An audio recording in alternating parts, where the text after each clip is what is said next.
선혜. 남자의 낮고 차가운 목소리가 수화기 너머로 울렸다.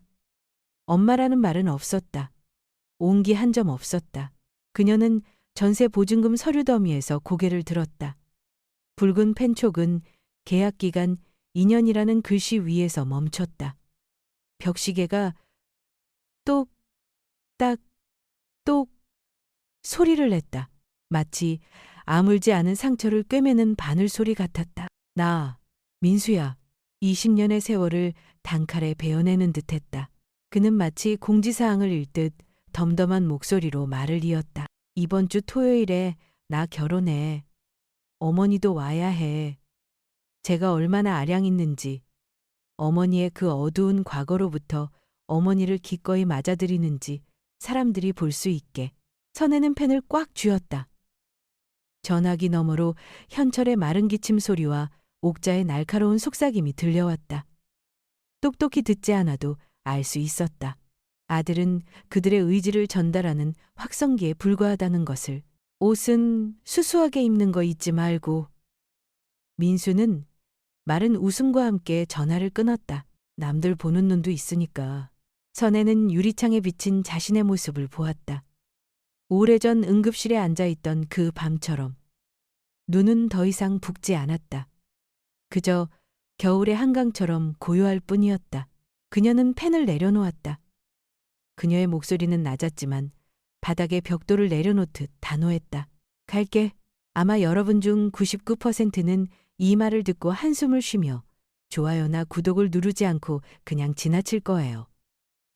마포의 늦은 오후, 마지막 햇살이 유리창을 넘어와 책상 위에 산더미처럼 쌓인 서류 뭉치 위로 금빛 가루를 흩뿌렸다. 선혜의 사무실은 낡은 목재 책상 하나와 삐걱거리는 회전의자, 그리고 수년간 묵묵히 모아온 전세 계약서를 보관하는 작은 철제 캐비닛 하나가 겨우 들어갈 정도로 비좁아. 벽에는 그림 한 점 없이 지리산이 인쇄된 종이 달력과 매초 마른 소리를 내며 똑딱거리는 둥근 시계만이 걸려 있었다. 밖에서는 마포대교 위로 자동차 경적 소리가 길게 이어졌고 이웃집 텔레비전에서 흘러나오는 저녁 뉴스 소리와 뒤섞였다. 아래층 부엌에서 풍겨오는 미역국 냄새가 낡은 종이와 마른 잉크 냄새와 뒤엉켰다.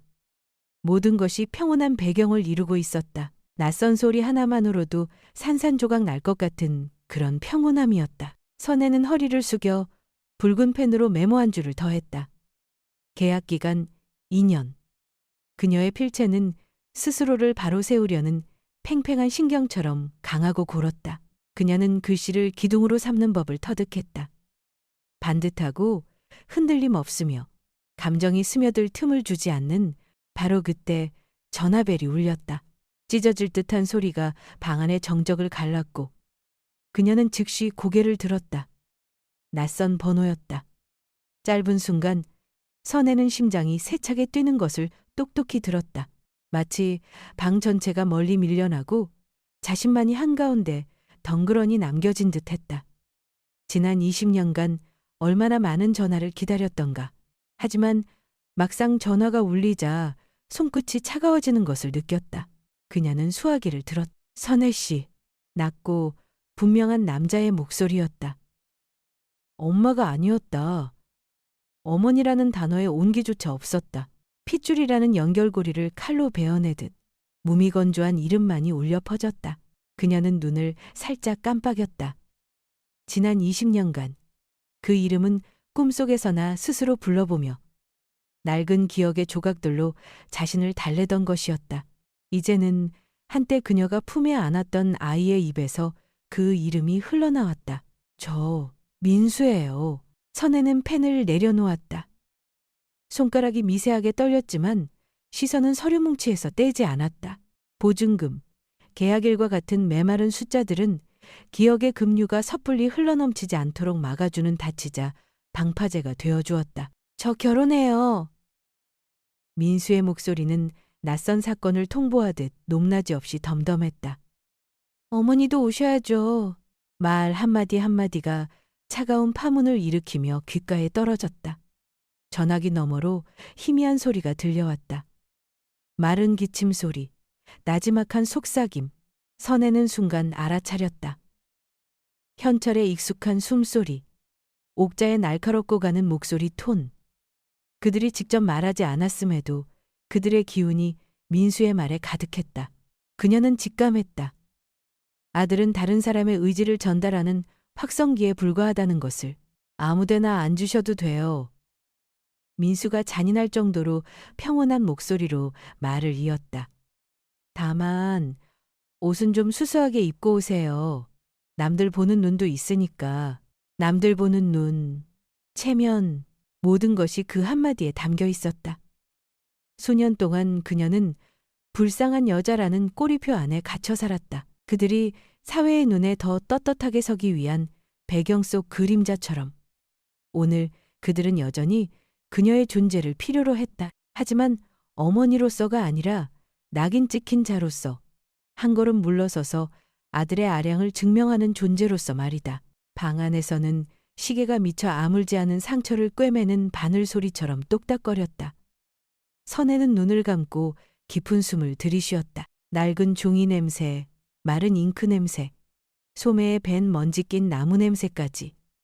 모든 것이 그녀를 붙잡아 기억의 심연으로 떨어지지 않게 했다. 그녀는 눈을 떴다. 계약서에 방금 적은 계약기간, 2년이라는 글씨가 눈에 들어왔다. 글자 하나, 숫자 하나가 그녀가 살아남은 세월의 증거였다. 이 무심한 종이 뭉치들 외에는 아무도 그녀가 어떻게 버텨왔는지 알지 못했다. 갈게. 그녀의 목소리는 나직했지만 단호했다. 한 음절 한 음절이 바닥에 돌을 내려놓듯 단단하고 흔들림 없었다. 전화기 저편에서 잠시 침묵이 흘렀다. 이내 짧은 네 소리가 들려왔고 전화는 끊겼다. 선혜는 전화기를 내려놓았다. 의자를 돌려 유리창을 바라보았다. 마지막 석양이 한강 위로 쏟아지며 그녀의 흐릿한 그림자를 비췄다. 유리창에 비친 눈은 더 이상 오래전 응급실에서 피눈물을 흘리던 그 눈이 아니었다. 그것은 얼음으로 뒤덮인 겨울 호수처럼 고요한 눈이었다. 차갑지만 깨지지 않는 엷은 미소가 서서히 번졌다. 기쁨이나 감사의 미소가 아니었다. 그것은 날카롭게 벼린 강철실처럼 가늘고 날카로웠다. 이미 형태를 갖춘 결심의 미소였다. 밖에서는 마포대교에 불이 켜지며 반짝이는 빛이 강물 위로 쏟아졌다. 물은 멈추지 않고 흘러갔다. 먼 옛날의 웃음소리도 소리 없는 울음도 모두 식고서 선혜는 유리창에 손을 댔다. 손은 얼음장처럼 차가웠지만 눈에 비친 상은 선명했다. 과거의 그림자가 검고 짙게 밀려오고 있었다. 마치 그녀가 끝없이 이어지는 똑딱 소리를 들으며 앉아 기다리던 응급실 시계바늘처럼. 하지만 예전과 달랐다. 그녀는 더 이상 기다리지 않았다. 선혜는 자리에서 일어났다. 책상 위 서류 뭉치를 한 치의 오차도 없이 반듯하게 쌓아 올렸다. 마치 고단했던 지난 생애를 보이지 않는 상자 속에 잠근 듯이 어둠이 방 안을 채우기 시작했다.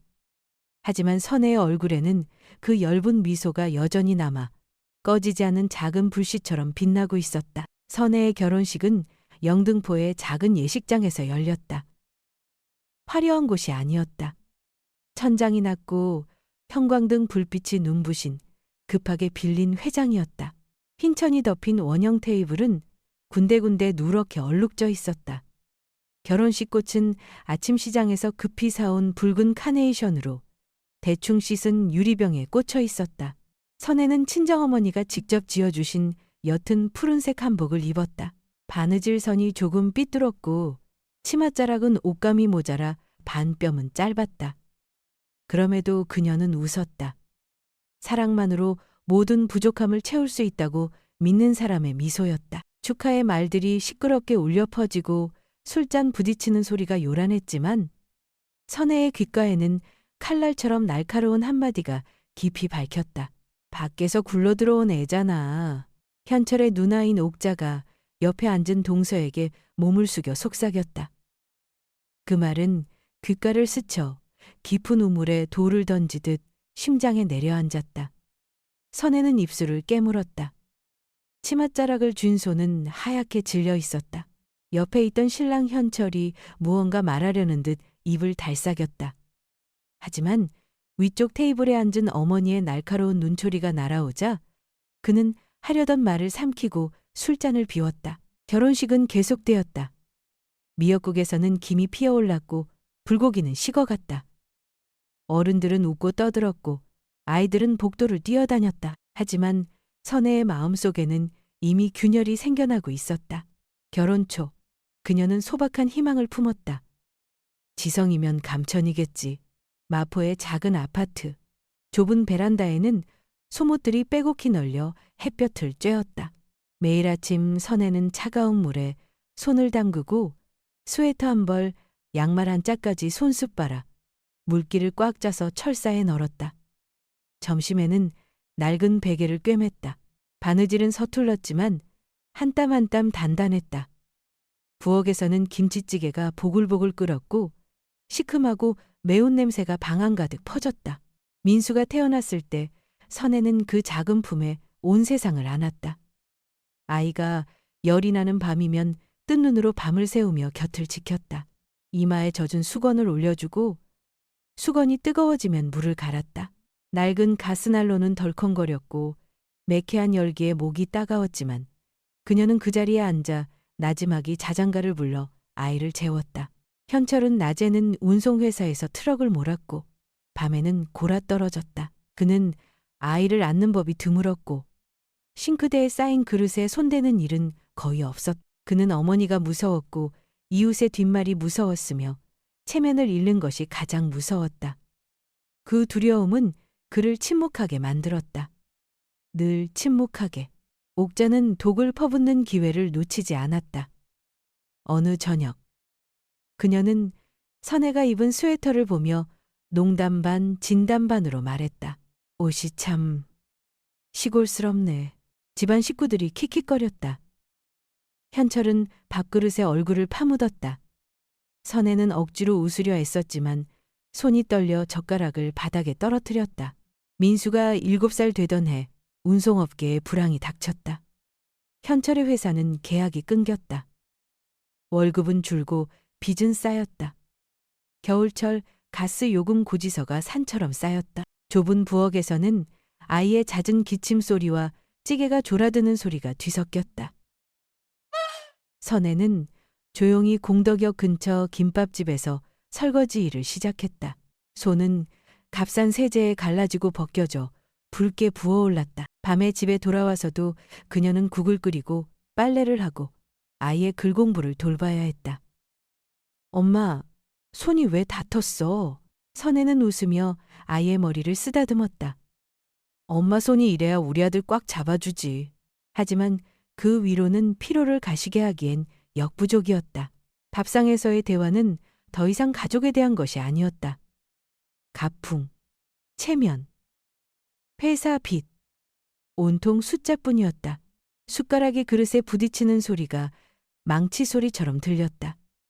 선혜는 그들의 계산 속에서 자신이 희미한 그림자일 뿐이라는 것을 알며 조용히 듣고만 있었다. 어느 날 밤, 그녀는 거실 테이블 위에 놓인 두꺼운 서류 뭉치를 보았다. 대출 서류와 회사 구조조정 계획서였다. 마지막 장, 그녀의 서명란은 비어 있었다. 누군가 일부러 비워둔 것이 분명했다. 텅 비고 차가웠다. 마치 미리 쳐놓은 덫처럼 시어머니와 옥자, 이씨 집안 모녀의 눈빛이 찰나에 오갔다. 한쪽 입꼬리가 올라가고 고개가 까딱여졌다. 그것만으로도 선혜는 모든 것을 이해했다. 그날 밤 바람이 문틈으로 스며들어 등잔불을 꺼트렸다.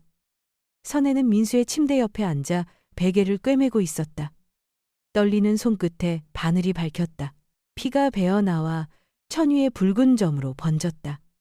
그녀는 그 핏자국을 보며 차갑게 생각했다. 이 집에서 내 피는 물처럼 싸구려구나. 한 번은 민수가 고열에 시달렸다. 선혜는 밤새 아이를 안고 찬 수건을 갈아주었다. 이른 아침 그녀는 현철에게 아이를 병원에 데려가 달라고 부탁했다. 그는 고개를 저었다. 나 회사 가봐야 해. 장부 검사하는 날이야.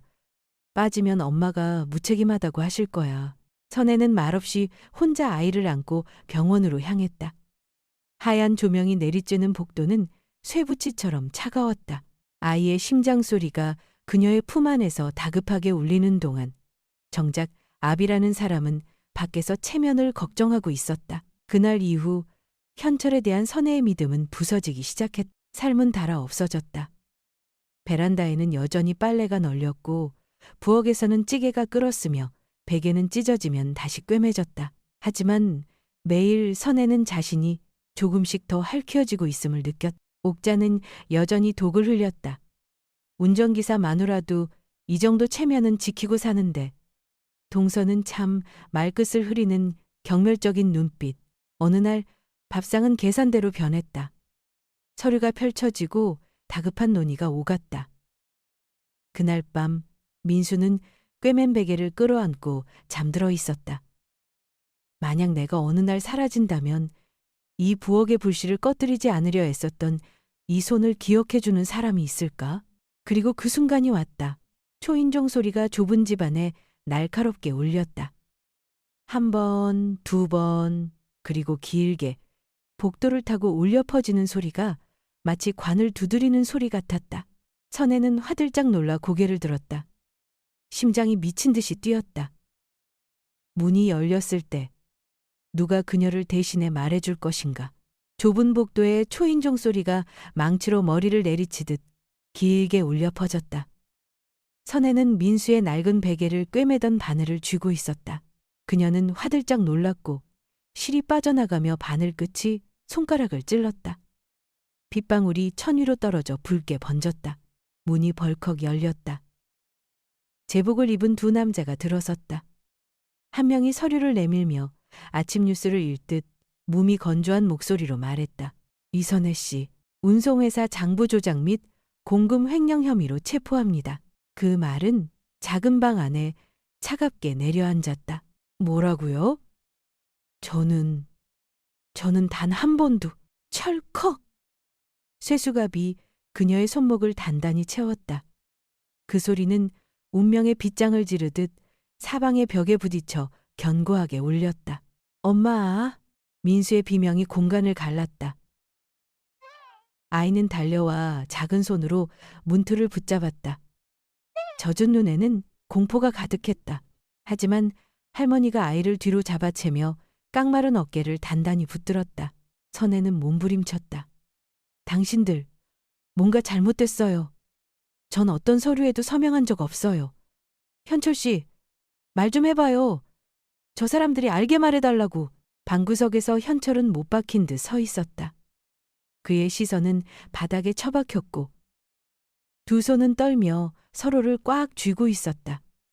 입술이 몇 번 달싹였지만 이내 굳게 닫혔다. 아무 말도 없었다. 옥자는 뒤로 물러나 팔짱을 꼈다. 그녀의 시선은 선혜를 지나 바닥에 떨어진 피 묻은 베개에 멈췄고 입꼬리가 비웃듯 살짝 올라갔다.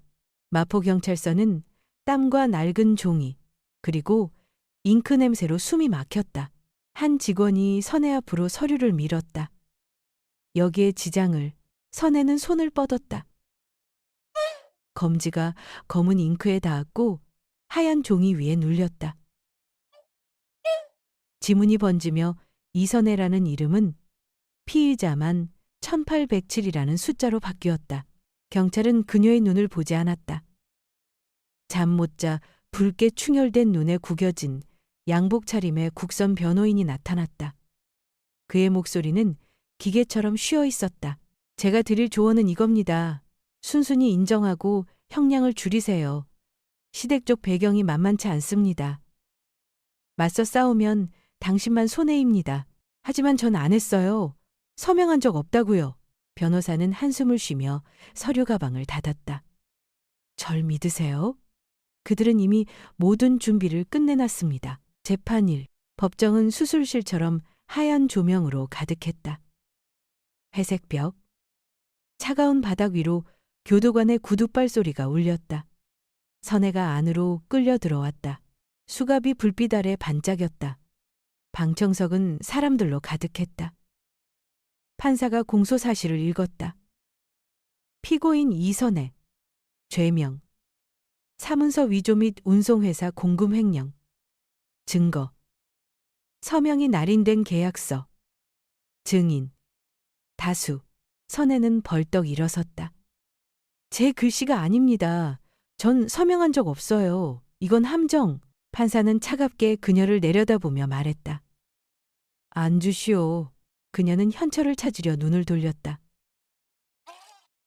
그는 중간 좌석에 고개를 숙인 채 무릎을 꽉 쥐고 앉아 있었다. 한순간 그가 고개를 들어 그녀와 눈이 마주쳤다. 하지만 그것도 잠시 그는 다시 고개를 떨궜다. 침묵. 다른 좌석에서 옥자는 고모와 몸을 기울여 속삭였다. 입술이 날카로운 선을 그렸다. 그녀의 눈은 마치 잘 짜인 각본대로 흘러가는 연극을 목격하듯 빛나고 있었다. 건조하고 날카로운 망치 소리가 울렸다. 유죄. 두 글자가 선혜의 심장 속 얇은 유리를 깨뜨리는 망치처럼 내려앉았다. 판사가 말을 이었다. 미성년 자녀 이민수의 양육권은 부친 이현철에게 귀속된다. 선혜는 망연자실했다. 법정 안의 모든 소리가 멀어졌다. 오직 아들의 비명만이 들려왔다. 엄마! 민수는 의자에서 뛰쳐나와 앞으로 달려왔다. 하지만 할머니와 옥자가 아이를 막아서며 뒤로 끌어당겼다. 보지 마! 듣지도 마! 선혜는 목이 쉬어라 외쳤다. 민수야! 엄마 여기 있어! 엄마 좀 봐! 아이는 작은 손으로 허공을 휘저으며 의자를 붙잡고 발버둥 쳤다. 하지만 아이의 비명은 망치 소리와 군중의 웅성거림에 묻혀버렸다. 수갑이 선혜를 끌고 갔다. 호송차는 밤속을 달렸다. 쇠창살 너머로 서울은 여전히 휘황찬란했다. 치킨집 간판, 광고판, 빽빽한 버스들. 한 인생이 매장되는 것과 상관없이 도시는 살아 움직였다. 선혜는 쇠 의자에 묶인 채 밖을 보았다. 네온 불빛이 기억을 저미는 칼날처럼 스쳐 지나갔다. 교도소. 등 뒤로 육중한 쇠문이 닫혔다. 그 소리는 단순히 문 하나가 아니라 세상 전체를 닫아버리는 소리였다. 감방은 축축했고 콘크리트 벽에는 이끼가 번졌으며 형광등은 깜빡였다. 바닥에는 퀴퀴한 냄새가 나는 낡은 담요 한 장뿐이었다. 첫날 밤. 선혜는 벽에 등을 기댄 채 눈을 감지 못했다. 민수가 부르는 소리도 곁에서 들리던 굴은 숨소리도 없었다. 오직 삐걱거리는 쇠문 소리와 교도관의 규칙적인 발소리만 들려올 뿐 그녀는 두 손을 들어 올렸다. 손목에는 수갑 자국이 붉게 남아 있었다. 아이를 안고 밥을 짓고 베개를 꿰매던 그 손은 이제 치욕을 인정하는 도구로 전락했다. 눈물조차 흐르지 않았다. 텅 비어 있었다. 날이 이어졌다. 점호, 배식, 검사, 잠금. 기계적인 절차가 차갑게 반복되었다. 열쇠가 돌아가는 소리, 쇠문이 닫히는 소리, 멀리서 들려오는 망치 소리. 같은 방 수감자들이 속삭였다. 어떤 이는 몇 주 만에 무너졌고 어떤 이는 병동에 실려가려고 자해를 했다고. 선혜는 울지도 소리치지도 않고 침묵했다. 어느 아침 교도관이 만 1807번이라고 불렀을 때 그녀는 자신이 더 이상 선혜가 아니라는 것을 깨달았다. 그저 하나의 숫자일 뿐. 침묵 속에서 하나의 맹세가 서서히 형태를 갖추었다. 너희들은 나를 불쌍한 년이라 불렀고 판결로 그것을 공식화했다. 좋아, 그 이름을 받지. 하지만 나는 그것을 칼날로 갈아주겠다. 5월. 게시판에 종이 한 장이 붙었다. 어버이날 가족 서신 배부. 수감자들이 줄을 섰다. 삐뚤빼뚤한 그림이 그려진 카드, 꼭 그림. 엄마 보고 싶어요 라고 적힌 종이를 받아든 이도 있었다. 선혜는 심장이 미친 듯이 뛰고 손이 떨리는 것을 느끼며 서 있었다. 교도관이 이름을 불렀다. 이선혜. 그는 고개를 없어. 그녀는 그 자리에 얼어붙었다. 심장이 구덩이 속으로 떨어졌다. 편지도 카드도 삐뚤한 글씨 한 줄도 없었다.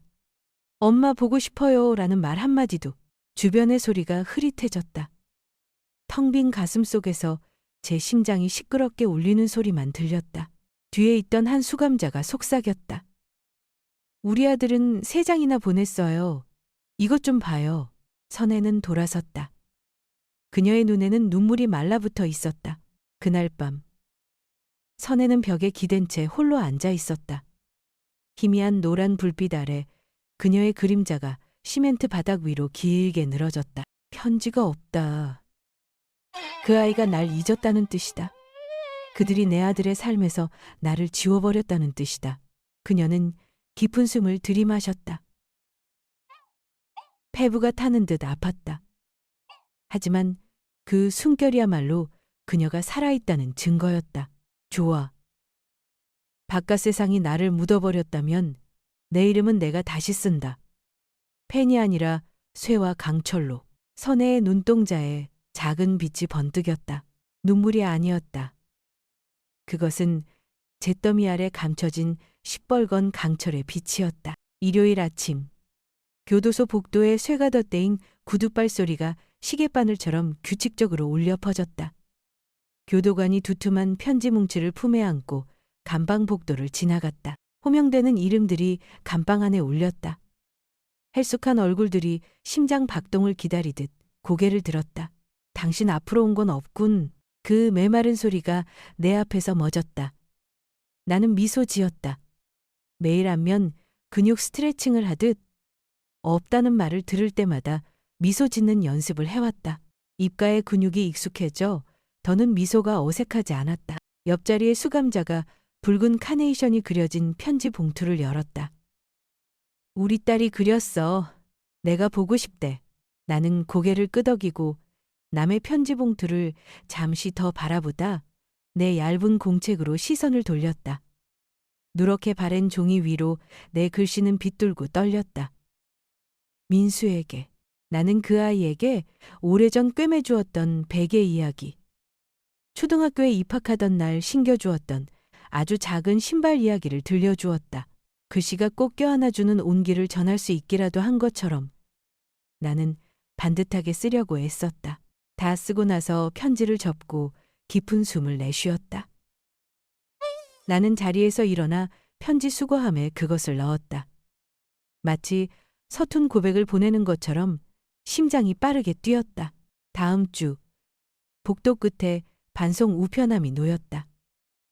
봉투 위에는 수치인 거절이라는 붉은 도장이 찍혀 있었다.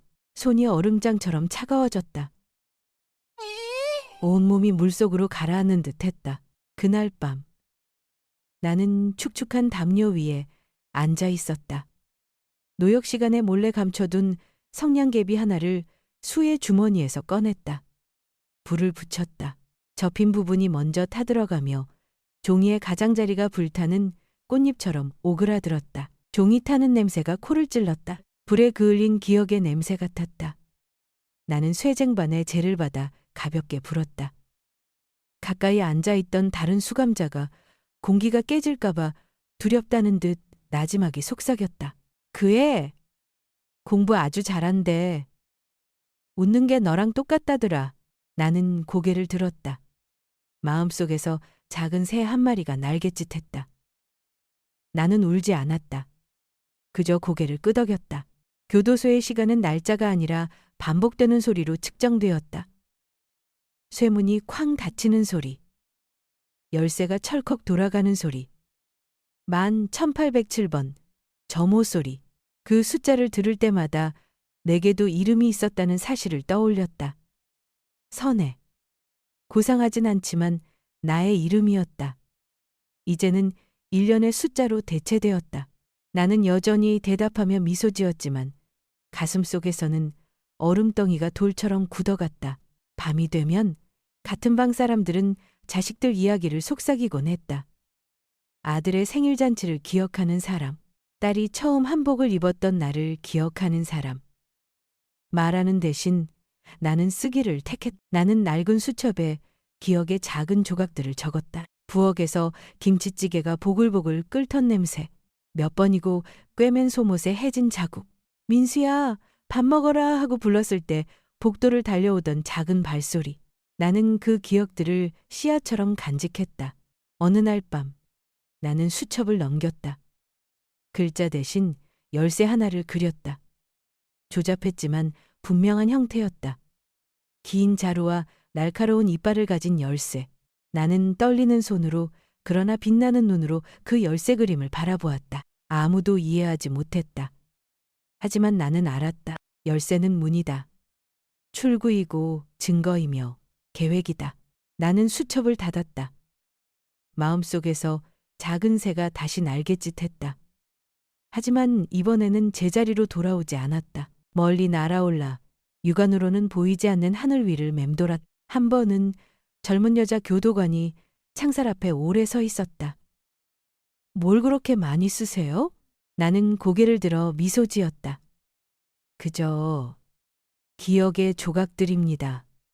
언젠가 지도가 될 조각들이죠. 그녀는 더 묻지 않았다. 하지만 나는 그녀의 눈동자에서 무언가 흔들리는 것을 보았다. 다음 편지 배분할. 여전히 내 이름은 불리지 않았다. 나는 더는 기다리지 않았다. 돌아서서 수첩을 펴고 열쇠 하나를 더 그렸다. 그 아래 네 글자를 적었다. 날짜는 온다. 나는 수첩을 덮고 마치 내 가슴에 얹듯 그 위에 손을 올렸다.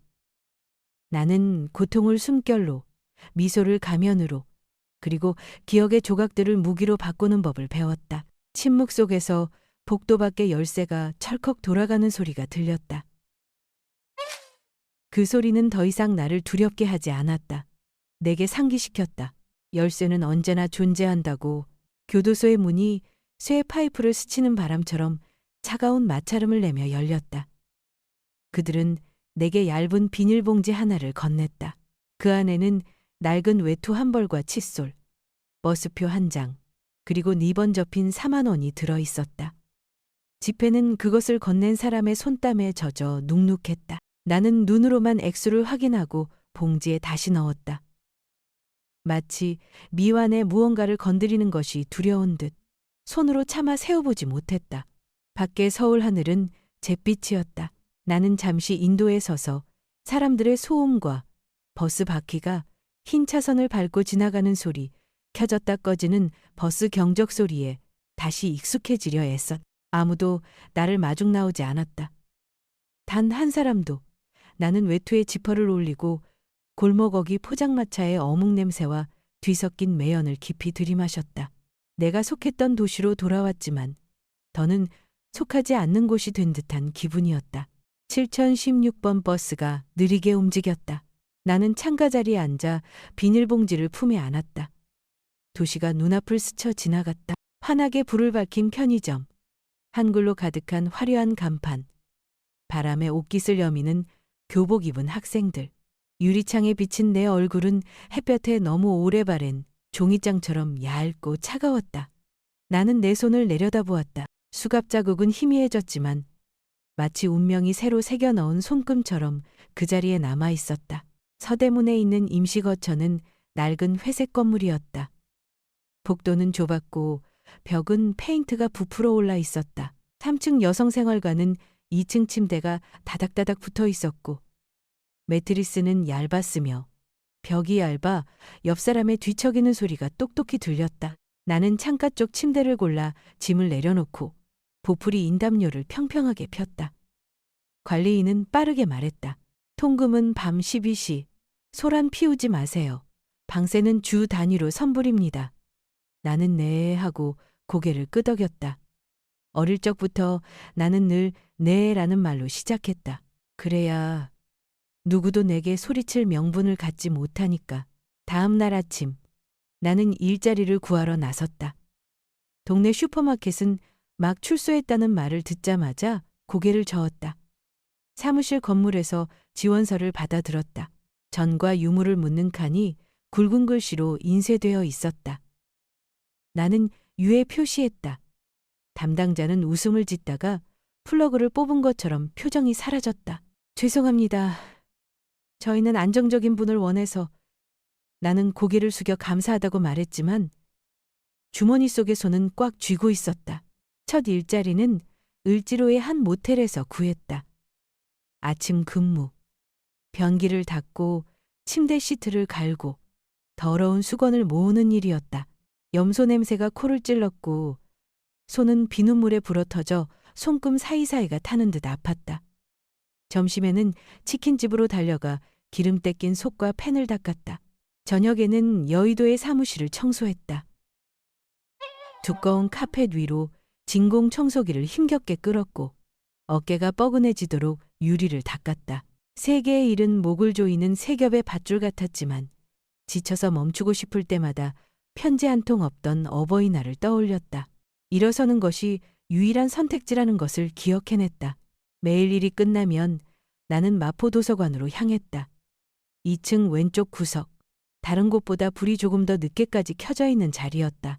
나는 노란 불빛 아래 앉아 얇은 수첩을 펴고 숨쉬는 법을 다시 배우듯 한 줄 한 줄 적어 내려갔다. 전세, 보증금 높음, 월세 없음, 계약 종료 시 반환, 월세, 보증금 보통 매달 임대료 지불, 관리비, 임차인 부담 부분, 임대인 부담 부분, 분리하기 쉬운 조항, 큰 수리, 며칠 연체 시 위약금, 계약 만료 시 인상, 주택임대차 보호법 임차인이 당하기 쉬운 지점들.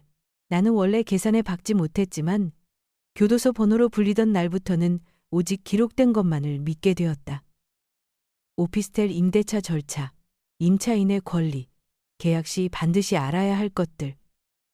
책장 하나를 넘길 때마다 새로운 방패 하나를 얻는 기분이었다.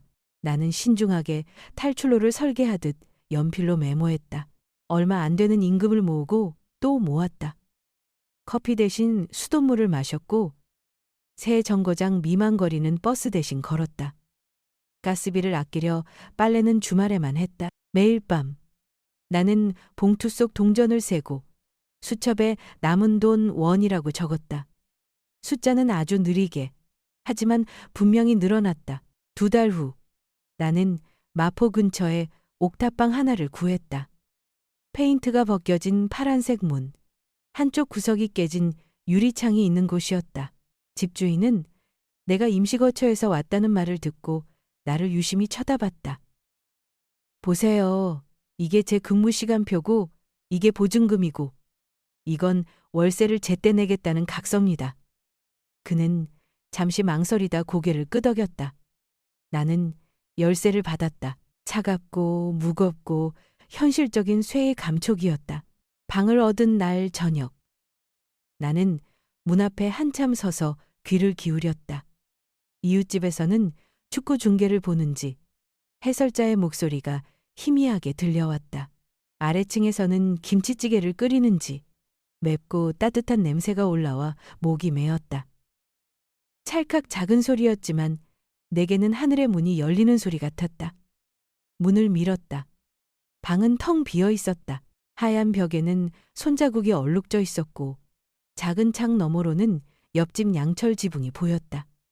나무 바닥은 닳아 있었고 마치 그리다만 연필선 같은 흠집이 나 있었다.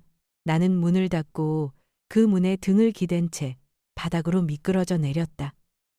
흐느낌 없이 조용히 눈물이 흘렀다. 누군가 어깨에 손을 얹고 괜찮아 하고 말해주는 것처럼 따뜻한 눈물이 옷을 적시도록 내버려 두었다. 몇 년 만에 처음으로 나는 내 손으로 나의 문을 닫고 열었다. 나는 비닐봉지를 열어 접어두었던 종이를 꺼냈다. 천천히. 그러나 올바른 방향으로. 나는 그것을 창문 바로 왼편 벽에 붙였다. 그리고 펜을 들어 종이 귀퉁이에 작은 열쇠 하나를 더 그렸다. 긴 자루와 날카로운 이빨을 가진 교도소에서 그리던 것과 똑같은 모양이었다. 습관이 나를 구했다. 길을 그리고 그 길을 걷는 것. 다음 날 나는 평소처럼 일하러 갔다. 모텔에서는 내 인생을 펴듯 침대 시트에 주름 하나까지 폈다. 치킨집에서는 기름이 튀지 않도록 정확한 각도로 펜을 기울였다. 사무실에서는 자국이 남지 않게 대각선으로 유리를 닦았다. 나는 숨을 쉬듯 일의 리듬을 셌다. 들이쉬며 일하고 내쉬며 끝낸다. 날이 아직 저물지 않았으니 심장은 아직 푸르다. 밤에는 다시 도서관에 갔다. 나는 지식들을 연결하기 시작했다. 만약 더 큰 방을 빌려 남는 공간을 월세로 내놓는다면 매달 나가는 돈을 감당할 수 있을까? 나는 표를 만들었다. 수입, 지출, 예비비, 그리고 한 칸을 더 추가했다. 얇은 벽 방음제 설치, 세입자 연체 월세 선납 조건, 집주인의 횡포 명확한 계약 조항, 현 상태 사진 보관, 글자 하나하나가 작은 벽돌이었다. 나는 그 안쪽에 피난처를 둔 나를 위한 벽을 쌓고 있었다. 어느 날 저녁 여의도 사무실을 청소하다가 탕비실 구석에서 두 젊은 여직원이 나누는 대화를 들었다. 목소리는 낮았지만 텅 빈 밤의 사무실 복도는 긴 확성기처럼 소리를 울렸다. 나 이번 주말에 오피스텔 이틀 단기 임대 내놨는데 월세반이 들어왔어. 진짜? 어디에? 국내 앱 있잖아. 단기로 빌려주는 거. 사진만 예쁘게 찍어 올리면 바로 연락 와. 밤 10시 이후에 조용히만 하면 경비 아저씨도 몰라. 나는 수납장 뒤에 서서 유리 세정제를 든 채 멈춰 있었다. 심장이 세차게 한 번 뛰었다. 기회가 번뜩였다. 사다리일까 덫일까 알 수 없었다. 하지만 나는 올바른 방향이라는 감각이 무엇인지 알았다. 열쇠가 돌아가고 문이 찰칵 소리를 내며 열릴 때의 바로 그 느낌. 그날 밤 방으로 돌아와 나는 15W짜리 노란 전구 불빛 아래 앉아 수첩을 폈다. 새로운 항목을 추가했다. 숙박용 방, 사진, 규칙, 건물 등록 규정, 법규 숙지. 페이지 끝에 나는 열쇠 하나를 더 그렸다. 더 긴 자루와 더 많은 이빨을 가진 열쇠였다. 이번에는 단지 출구만을 그린 것이 아니었다. 나는 벽에 붙은 천천히, 그러나 올바른 방향으로라는 문구를 보았다. 펜을 들어 작은 글자 하나를 덧붙였다. 견고? 마포대교 아래를 흐르는 한강물처럼 견디는 것. 느리게 흐르지만 돌을 깎아내는. 밖에서는 밤바람이 양철 지붕을 스치고 지나갔다. 나는 이불을 끌어당기고 눈을 감았다. 오후에 들었던 자물쇠의 찰칵 소리가 귓가에 부드러운 알림처럼 울렸다. 스스로 열어라. 내일 아침 나는 내 방 사진을 찍기 시작할 것이다. 커튼은 하얗게 빨고 침대 시트는 평평하게 펴고 열쇠는 나무 쟁반 위에 올려 햇빛 아래 반짝이게 할 것이다. 사람들은 이곳이 값싼 방이 아니라 하나의 시작점이라는 것을 보게 될 것이다. 복도에서 누군가 문을 닫았다. 여의도의 밤. 나는 12층 사무실의 카페 뒤로 길게 진공청소기를 밀었다.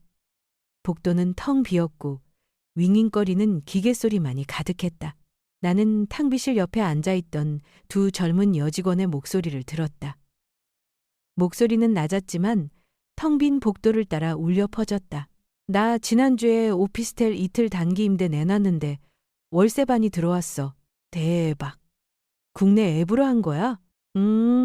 밤 10시 이후에 조용히만 하면 경비 아저씨도 뭐라 안 해. 사진 예쁘게 찍고 깨끗하기만 하면 돼. 나는 청소기를 멈췄다. 심장이 멎는 듯했다. 어둠을 가르는 번갯불처럼 몇 개의 단어가 귓가에 밝혔다. 오피스텔, 월세, 국내 앱. 나는 다시 청소기를 밀며 유리창을 닦는 척했지만 온 신경은 그들에게 쏠려 있었다. 두 사람은 킥킥거리며 덧붙였다. 이것도 쏠쏠한 부수입이지? 집주인이 어떻게 알겠어? 나는 침묵했지만 머릿속에서는 새로운 문이 활짝 열렸다. 다음 날 저녁, 마포도서관의 익숙한 구석자리에 앉아 낡은 노트북을 켰다. 나는 검색창에 단기 임대 규정이라고 입력했다. 수많은 게시물이 쏟아졌다. 금지된 곳, 허용된 곳, 등록 조건. 나는 수첩에 적었다. 단기 숙박업으로 등록된 건물만 가능. 22시 이후 정숙 규정 준수 필수. 공개적인 간판 게시 불가. 나는 비교했다. 오피스텔과 일반 주택은 달랐다.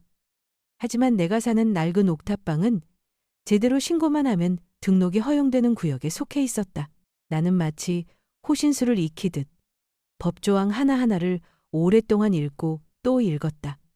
하려면 깨끗해야 했다. 그리고 합법적이어야 했다. 쉬는 날. 나는 귀한 손님을 맞이하듯 옥탑방을 청소했다. 값싼 커튼을 새하얗게 빨고 침대 시트를 주름 하나 없이 폈다. 저렴한 유리병을 사서 노란 유자 몇 조각을 띄우고 꿀차를 타서 나무 쟁반에 올렸다. 사진을 찍었다. 양철 지붕이 내다보이는 작은 창틀, 김이 모락모락 피어오르는 찻잔, 평평하게 정돈된 침대. 사진은 고급스럽지 않았지만 단정하고 따뜻했다. 나는 화면 앞에 앉았다. 심장이 빠르게 뛰었다. 조용한 1인실, 역 근처, 청결 보장. 가격은 모텔 청소일의 4분의 1 수준으로 정했다. 손이 떨렸다. 나는 깊은 숨을 내쉬고 등록하기 버튼을 눌렀다. 화면은 고요했다. 나는 예약 연건이라는 글씨를 뚫어지라 쳐다봤다. 창밖으로 밤이 내렸고 7016번 빨간 버스가 지나갔다. 내 심장은 벽시계의 초침 소리에 맞춰 뛰었다. 갑자기 화면이 반짝였다. 띵! 예약 알림이 떴다. 주말 2박. 나는 입술을 깨물고 가슴을 감싸 안았다. 단 한 줄의 글씨였지만 심장이 큰 종처럼 쿵쿵 울렸다. 첫날. 나는 아침부터 준비했다.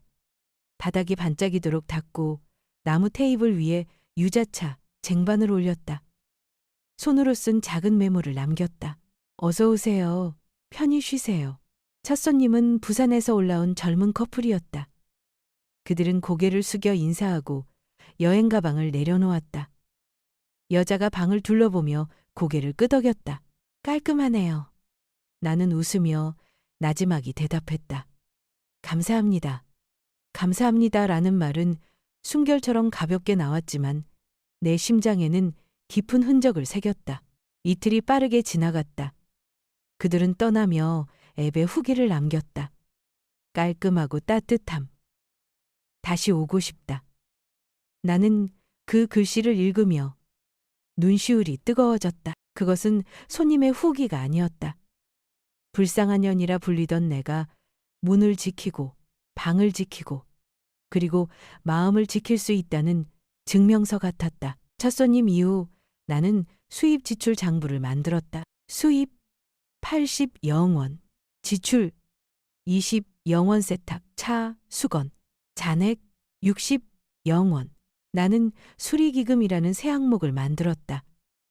10영원을 떼어 중고 공기청정기를 사는 데 쓰기로 했다. 큰 돈은 아니었지만 손님들이 기침을 하거나 퀴퀴한 냄새를 맡지 않기를 바랐다. 예약이 들어올 때마다 나는 수첩에 붉은 동그라미를 하나씩 쳤다.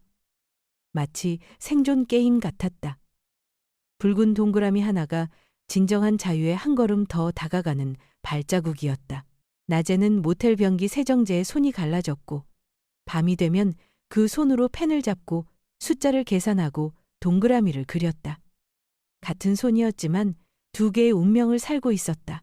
언제나 순탄하지만은 않았다. 한 번은 손님이 체크인 직전에 예약을 취소했다.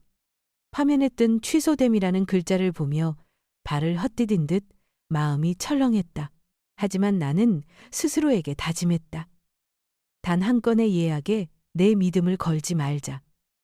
나는 펜을 꺼내 수첩에 적었다. 변수는 당연하다. 위험 대비 기금을 준비할 것. 바라니뉴루시. 어느 날은 건물 경비 아저씨가 나를 불렀다. 밤 10시 이후에는 조용히 해야 해요. 민원 들어오면 나도 곤란해져요. 나는 두 손을 앞으로 모으고 고개를 숙였다. 네, 알겠습니다. 그날 이후 나는 방 안에 작은 메모를 하나 더 붙였다.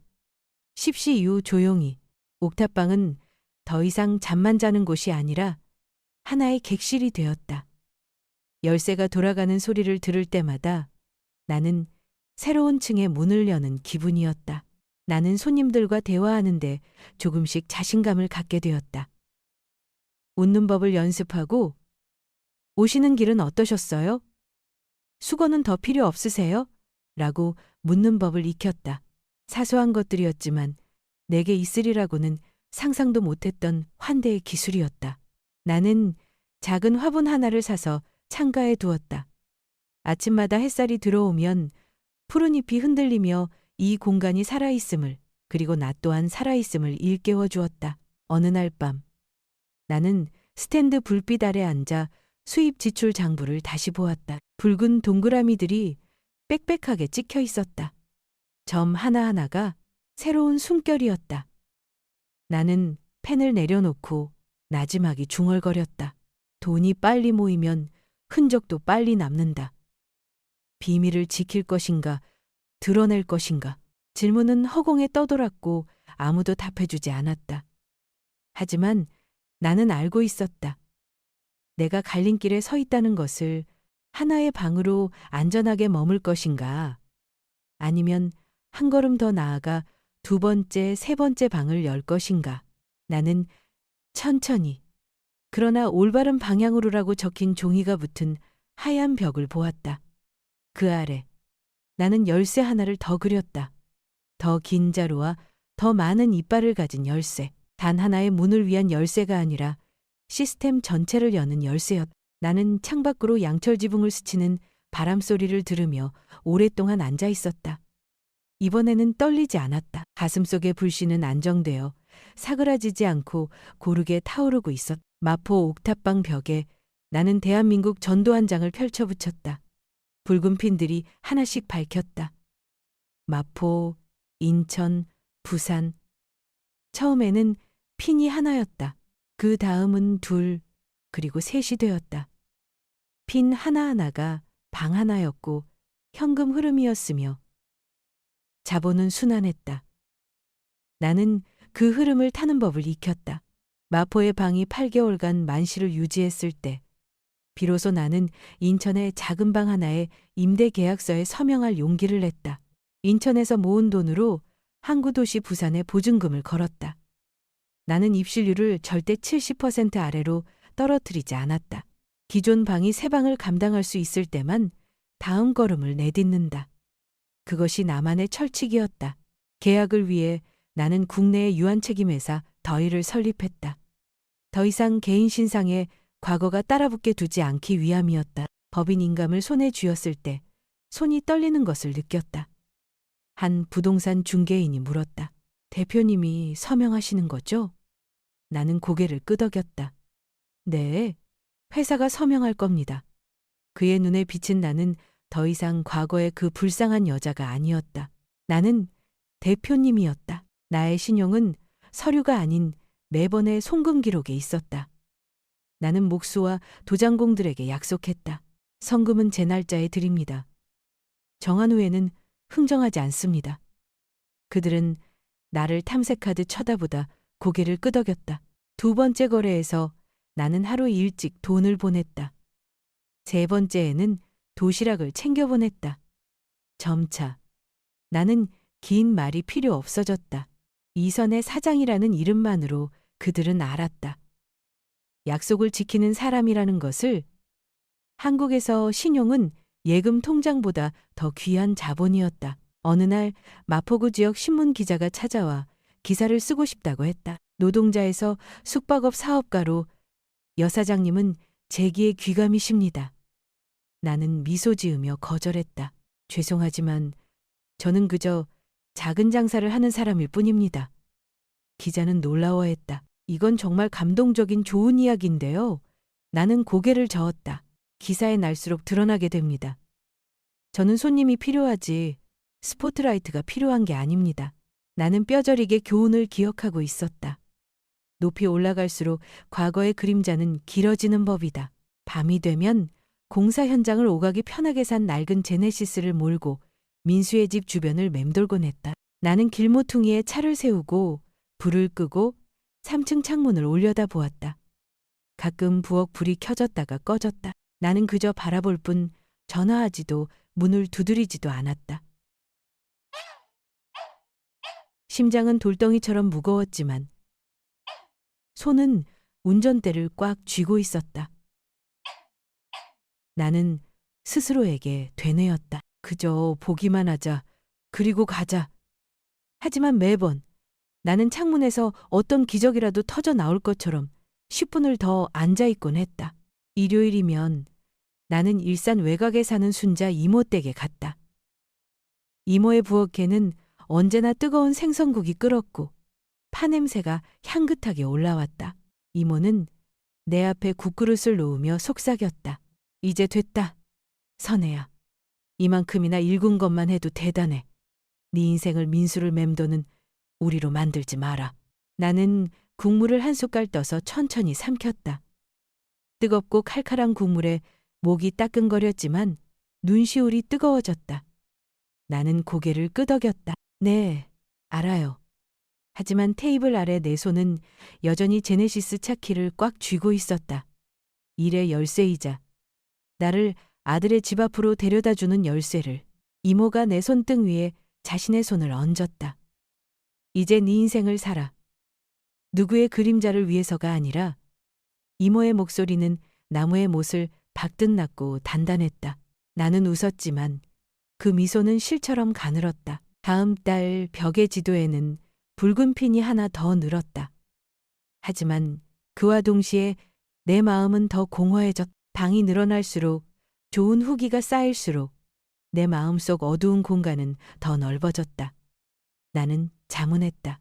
내가 이 모든 걸 누구를 위해 짓고 있는 걸까? 그날 밤 나는 다시 민수의 아파트 앞에 차를 세웠다. 창문은 어두웠다. 차창에 비친 것은 짙은 어둠뿐이었다. 나는 속삭였다. 만약 엄마가 다시 편지를 보낸다면 읽어줄까? 아니면 또다시 뜯지도 않은 채 돌아올까? 아무도 대답하지 않았다. 어느 날 오후 부산의 숙소 화재 보험 계약서를 검토하고 있을 때 전화가 울렸다. 낯선 번호였다. 나는 통화 버튼을 눌렀다. 이선혜 씨 맞으신가요? 정중하고 낯선 여자의 목소리였다. 네, 맞습니다만 민수 씨 대신 전화드렸습니다. 이번 주 토요일이 결혼식입니다. 가족분들께서 와주셨으면 한다고 합니다. 나는 숨을 멈췄다. 방이 갑자기 작아지는 듯 사방의 벽이 조여왔다. 내 심장 소리가 귀에서 울리는 것을 들었다. 머릿속에는 순자 이모의 말이 스쳐 지나갔다. 내 인생을 민수를 맴도는 우리로 만들지 마라. 하지만 어떻게 피할 수 있을까? 민수 자신이 내게 우리로 들어오라며 문을 열어주고 있는데 모욕의 우리일까? 아니면 기회의 우리일까? 나는 펜을 쥔 손을 떨었다. 테이블 위에서 보험 계약서가 바닥으로 떨어졌다. 나는 눈을 감고 깊은 숨을 들이마셨다. 화요일 오후였다. 마포의 하늘은 흐렸고 유리창에는 안개비가 점점이 맺혔다. 부산 숙소의 화재 보험 계약서에 막 서명을 마쳤을 때 낯선 번호가 화면에 떴다. 나는 통화 버튼을 눌렀다. 이선혜 씨?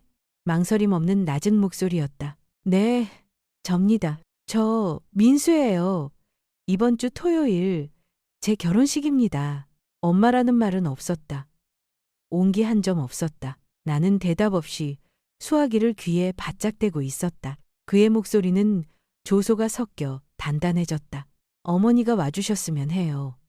그래야 사람들이 제가 얼마나 아량 있는 아들인지 알 테니까요. 어머니의 그 어두운 과거로부터 어머니를 기꺼이 맞아들이는 아들. 다들 저를 보고 용서할 줄 아는 사람이라고 칭찬하겠죠. 나는 눈을 감았다. 한마디 한마디가 칼날 같았다. 하지만 이내 심장 위로 얇은 얼음막이 덮였다. 그래. 나는 평탄한 목소리로 답했다. 전화기 저편에서 숨이 멎는 소리가 들렸고 이내 말은 웃음소리가 이어졌다. 마음대로 하세요. 하지만 기억해요. 옷은 수수하게 입으세요. 남들 눈에 튀면 곤란하니까. 전화가 끊겼다. 화면이 검게 변했다. 나는 전화기를 책상 위에 내려놓고 나무 위를 느릿하게 손가락으로 두드렸다. 이건 초대가 아니었다. 모욕하기 위한 소환장이었다. 나는 보안팀장에게 전화를 걸었다. 과거 세입자 분쟁 몇 건을 처리해줬던 남자였다. 이 무거운 사람 2명이 필요합니다. 내가 말했다. 그는 짧게 답했다. 정장으로 할까요? 평상복으로 할까요? 정장으로요. 하지만 과시하는 느낌은 없어야 합니다. 그냥 보는 것만으로도 사람들이 입을 다물게 할 정도로. 알겠습니다. 매일 전화를 끊자 마음의 박동이 달라지는 것을 느꼈다. 더 이상 떨리지 않았다. 다음 날 나는 영등포에 있는 제네시스 전시장을 찾았다. 반짝이는 차들 위로 조명이 반사되어 회색 바닥을 비췄다. 젊은 직원이 다가왔다. 어떤 모델을 시승해 보시겠습니까? 나는 밤의 수면처럼 깊고 검은 G90에 보닛 위에 손을 얹었다. 이걸로 하겠어요. 직원이 웃으며 말했다. 나는 그의 말을 잘랐다. 과시하려는 게 아닙니다. 선언이 필요한 겁니다. 그는 잠시 멈칫하더니 작게 고개를 끄덕였다. 오후에는 압구정 골목의 아틀리에를 찾았다. 재단사가 어깨와 허리에 줄자를 감으며 꼼꼼하게 치수를 쟀다. 나는 몸에 딱 맞게 재단된 네이비 수트를 골랐다. 꼭 맞지만 움직임을 방해하지 않아 걸음걸이가 단단해질 수 있는 옷으로 굽이 났고 소리가 나지 않는 검은색 구두도 함께. 스타일리스트가 물었다. 나는 답했다. 진주 목걸이 하나요. 알은 작지만 진짜로. 그는 고개를 끄덕이며 마치 심장 박동에 맞춰 바느질하듯 한 땀 한 땀 옷을 매만졌다. 나는 거울 속의 나를 보았다. 더 이상 청소 노동자도 푸른 수의를 입은 죄수도 아니었다. 거대한 무대에 오를 준비를 하는 한 여자였다. 밤이 되어 나는 작은 서랍을 열었다. 모서리가 다른 짙은색 나무 상자. 그 안에는 5살 민수의 사진이 있었다. 아이의 미소는 눈부시게 밝았다. 나는 사진 속 얼굴에 손가락을 가져갔다. 순간 가슴이 저릿했다. 마음이 한순간 약해져 무너질 것 같았다. 하지만 이내 나는 눈을 감고 깊은 숨을 내쉬었다. 사진을 상자 안에 넣고 잠갔다. 자물쇠가 찰칵하고 잠기는 소리가 낙인처럼 울렸다. 나는 속삭였다. 이제 됐다. 사랑해도 훈련이 필요하다. 말이 달아 가라 가라 가라 가라 가라 가라. 다음 날 아침 나는 거울 앞에서 걷고 서고 앉는 연습을 했다. 3걸음을 걷고 멈춘다. 어깨를 펴고 떨림 없이 선다. 모든 움직임이 리허설이었다. 감추기 위한 연기가 아니라 존재를 공표하기 위한 연습이었다. 저녁. 나는 다시 책상에 앉았다. 벽에 걸린 지도, 위, 마포, 인천, 부산의 붉은 핀들은 여전히 조용했다. 하지만 이번에는 그것들을 보지 않았다. 나는 책상 위에 가지런히 놓인 청첩장을 보았다. 결혼식은 정의의 무대가 될 것이다. 나는 속삭였다. 그리고 내게는 물러설 길이 없었다. 그날의 청담동 호텔은 브로드웨이 무대처럼 휘황찬란했다. 복도에는 붉은 카펫이 깔렸고 길을 따라 늘어선 하얀 호접란의 향기가 와인 향과 뒤섞였다. 여기저기 모여 속삭이는 손님들 사이로 감미로운 배경음악과 함께 웃음소리가 울려 퍼졌다. 검은색 제네시스 G90이 정문 앞에 멈춰섰다. 2명의 경호원이 먼저 내려 차문을 열었다. 내 구두굽이 카펫에 닿는 순간 이어지던 대화들이 순간 멎었다. 몇몇의 와인잔이 허공에서 멈칫했다. 사람들의 시선이 내게로 쏠렸다. 세련되게 재단된 네이비 수트의 낮은 굽 구두. 그리고 목에는 과하지 않게 빛나는 진주 목걸이를 건 중년의 여자에게로. 나는 서두르지 않고 일정한 속도로 걸었다. 한 걸음 한 걸음이 정해진 박자처럼 대리석 바닥에 나지막이 울렸다. 홀 안에서 나는 하객들 사이에 섞여 있는 현철을 보았다. 그의 얼굴은 창백해졌고 손은 떨렸지만 이내 고개를 숙여 내 시선을 피했다. 그 옆 테이블에 있던 옥자는 입술을 굳게 다문 채 돌처럼 굳어 있었다. 나는 곧장 신부에게로 향했다. 한바라가 무슨 일인지 미처 파악하지 못한 채 미소를 지으며 돌아섰다. 나는 부드럽게 손을 내밀었다. 축하해요. 제가 민수 엄마입니다. 음악이 반박자 멈칫했다. 몇몇 포크가 접시에 부딪히는 날카로운 소리가 팽팽한 공기 속을 건조하게 갈랐다. 바라는 잠시 당황한 눈빛으로 굳어있다가 반사적으로 내 손을 잡았다. 하지만 그 손은 얼음장처럼 차가웠다.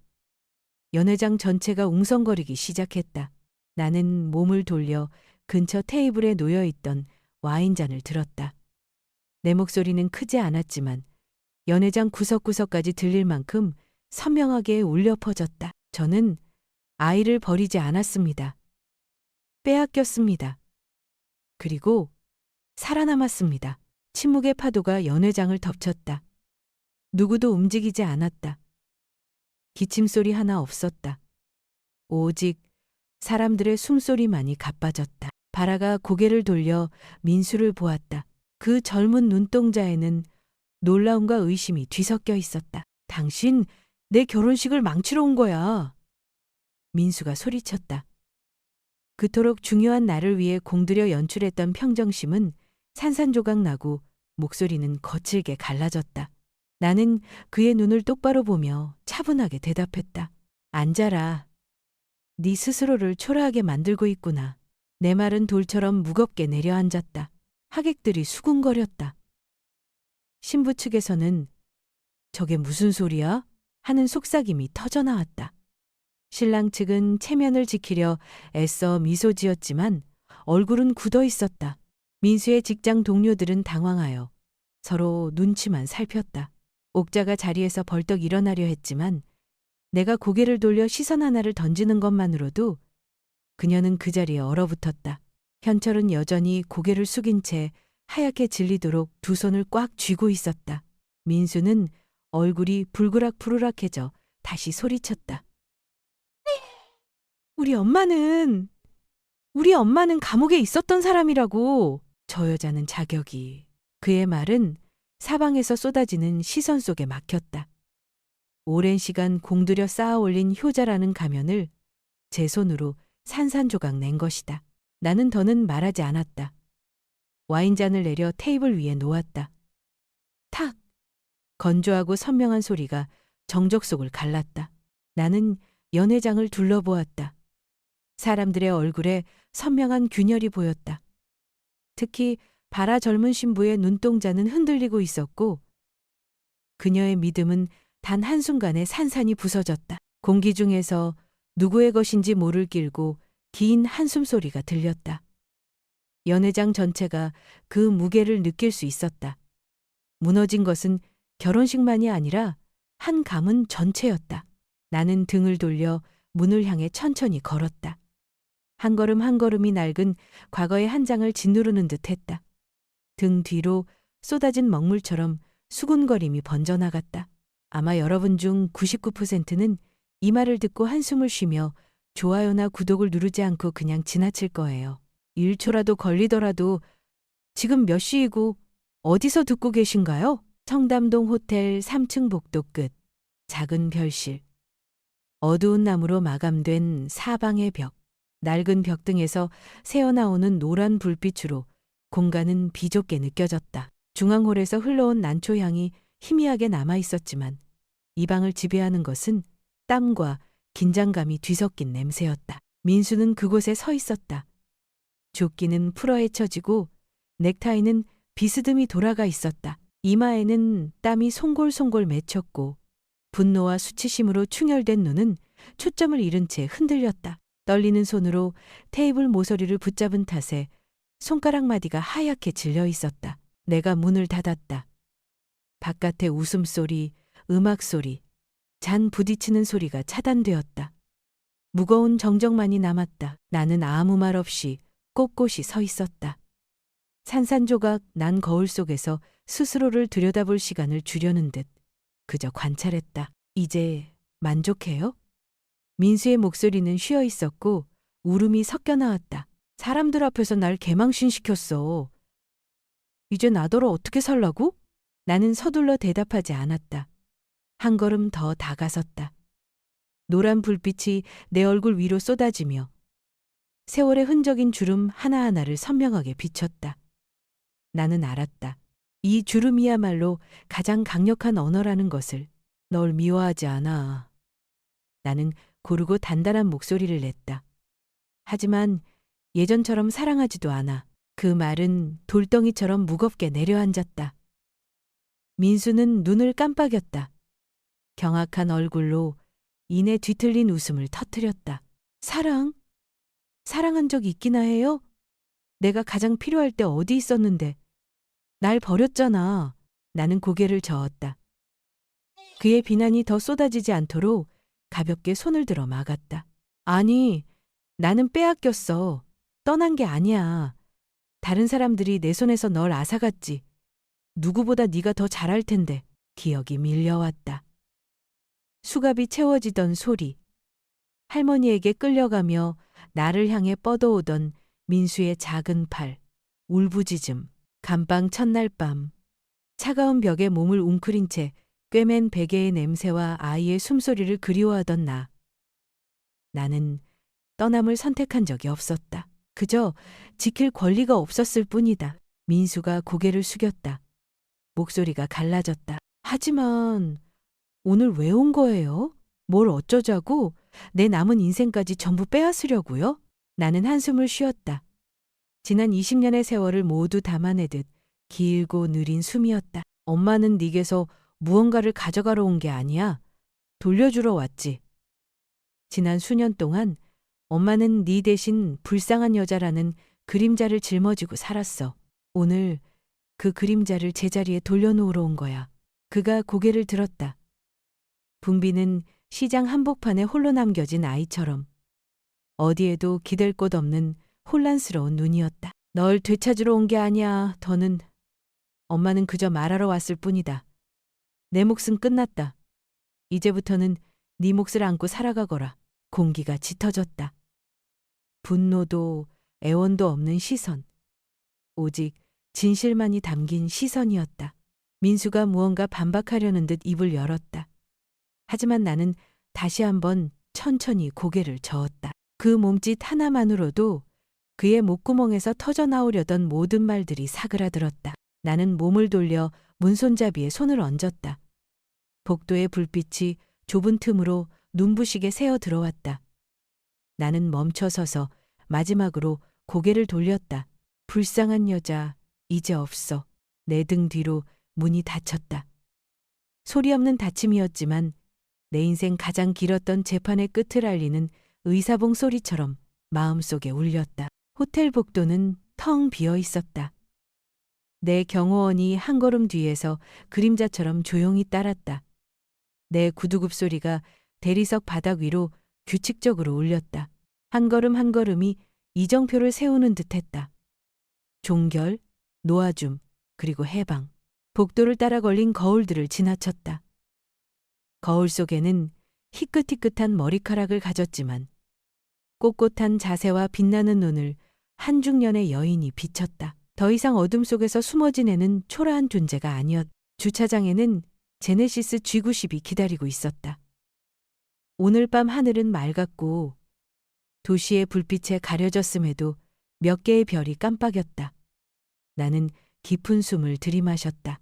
12월의 공기는 칼날처럼 차가웠지만 가슴속은 따뜻했다.